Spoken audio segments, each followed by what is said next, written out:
word icon is derived from the Greek word for image or resemblance. An icon is a specific type of artwork that was popular in areas where Eastern Christianity was the predominant religion, in countries like Russia, Greece, Romania, Azerbaijan, etc.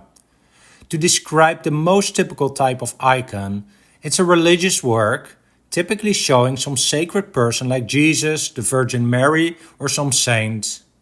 When talking about an icon, people usually refer to a painting created using tempera paint on a wooden panel. The earliest surviving panel icons are from the 6th century AD, but they are still created today. But the tricky part is that other types of works are also considered icons, such as narrative scenes from the Bible, or other works than paintings, like frescoes, woodcuts, mosaics, or some combination of different mediums, as you can see here and in the rest of the video. Here's for example a 13th century icon of St. George, which is a combination of a wood relief and a painting. But as far as this video concerns, at least icons are always religious artworks, unlike the meaning of the word icon today, which can also refer to non-religious people who had a great impact on the world.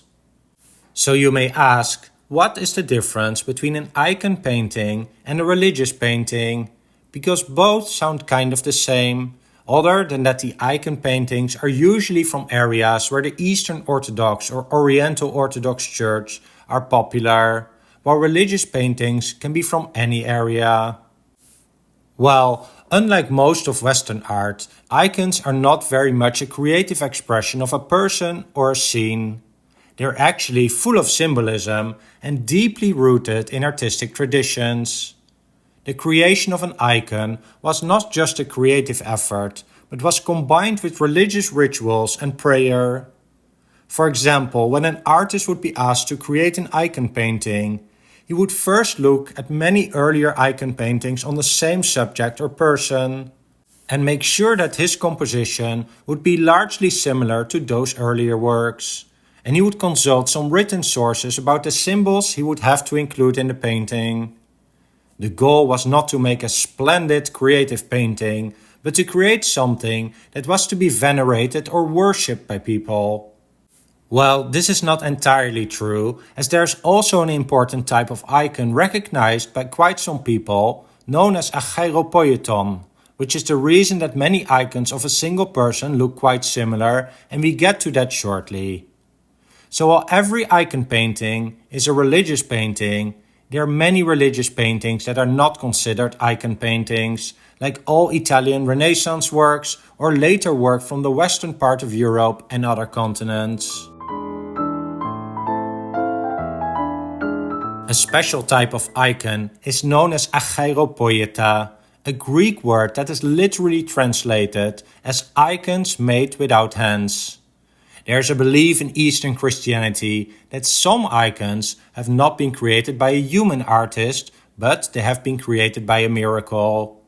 These special icons are believed to be the true image of the person depicted, and so it makes sense that later artists would base the looks of a holy person on the original miraculous icon.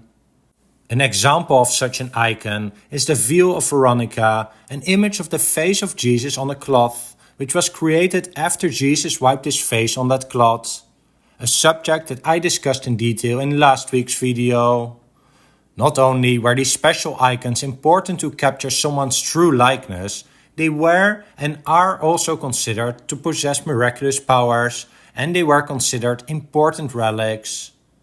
The determination of which icons are able to cause miracles may seem a bit arbitrary, as not only the early and more mysterious works that don't seem to have been created by a mortal are considered special, but also some specific man-made icons have been ascribed some magical powers. These most important icons can typically be found in churches and monasteries, but many Orthodox Christians also have one or more icons in their home.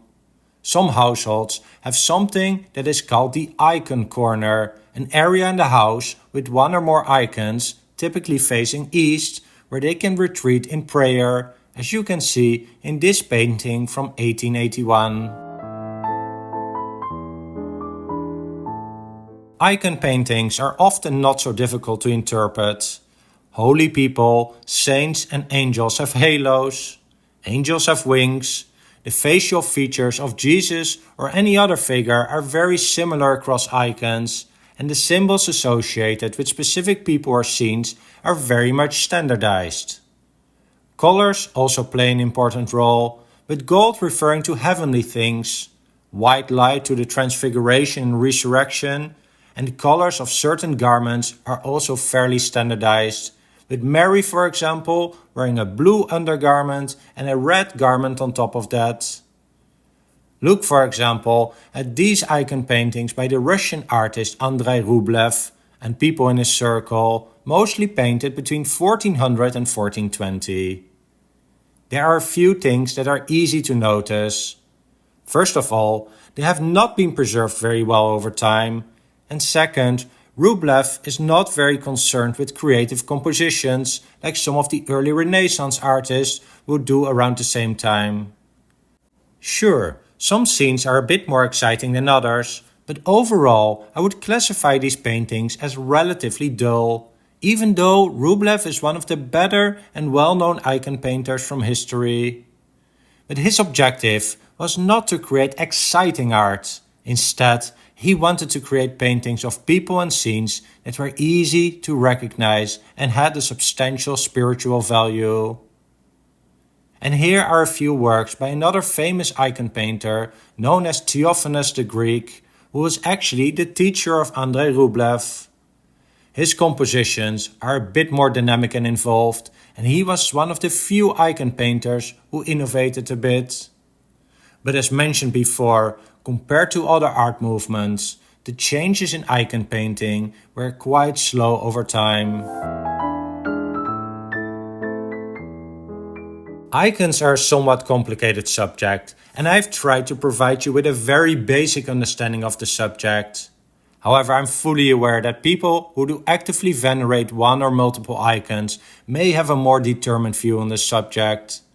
In fact, the Eastern Orthodox Church has a very pronounced view on the importance of an icon within its religion, and if you have a background in that culture or religion, I'm very curious to hear your views on icons in the comment section down below. Do you have one or more specific icons that are important to you, or do you have any alternate theories on the role of icons in society over the years? Anyways, I hope you enjoyed this discussion about icons. As mentioned earlier, icons are not created with the idea of great beauty in mind, but have a religious relevance. It's not like a painting by Botticelli that more naturally attracts our praise, but some icons can have very important meanings in an individual's life. Finally, if you enjoyed this video, please hit the like and subscribe buttons, and don't forget to hit the notification bell to get a reminder about the release of any future videos on this channel. And if you have any suggestions on new videos, feel free to share them in the comments. Thanks for watching.